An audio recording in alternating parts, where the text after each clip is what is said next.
j'aimerais vous parler de pourquoi on laisse pas pleurer les bébés. Alors autrefois, c'est vrai, on pouvait entendre laisse-le pleurer, ça lui fait les poumons, ou tu sais, si tu interviens trop avec ton bébé, après il va être tout le temps en demande, il va tout le temps vouloir être avec maman. Donc on laissait pleurer les bébés. Et c'est vrai que si on laisse pleurer un bébé, au bout d'un moment, il finit par s'endormir.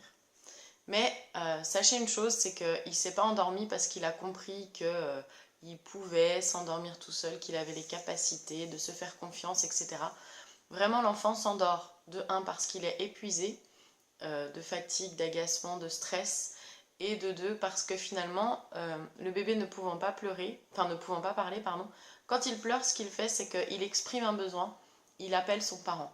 Et là, quand le parent ne vient pas, et ben, ce qu'on lui indique, c'est qu'il ne peut pas compter sur son parent. Voilà. Donc il doit se débrouiller et il s'endort par résilience. Alors vraiment, vraiment, aujourd'hui, il est conseillé de ne pas laisser pleurer les bébés.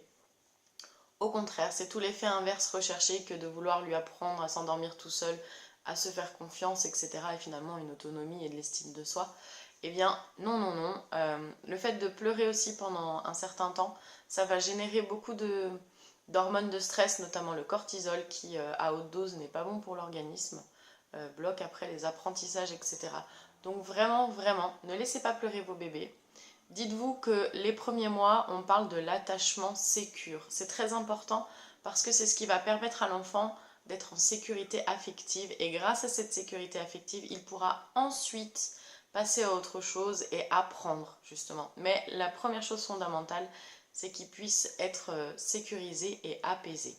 Donc n'hésitez pas à répondre à la demande de votre enfant. Lorsque l'enfant pleure, c'est qu'il y a un besoin, il exprime un besoin et à nous d'aller comprendre ce besoin-là. Et parfois, c'est vrai, on peut se dire, oui, mais dès que je rentre, il s'arrête de pleurer, donc c'est du caprice. Pas du tout. C'est peut-être simplement que là, il n'a ni faim, ni besoin de changer sa couche, ni besoin de jouer, mais juste d'être rassuré.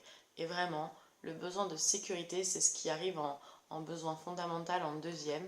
Et, et c'est très important, donc ne minimisez pas les pleurs de votre enfant lorsqu'il est couché.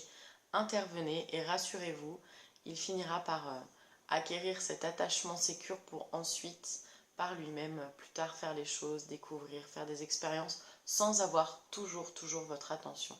Et peu importe le temps que ça prend, laissez à votre enfant le temps nécessaire d'être en sécurité. Voilà, j'espère que cette vidéo vous aura été utile. N'hésitez pas, si vous avez des commentaires, des questions, je me ferai une joie de vous répondre.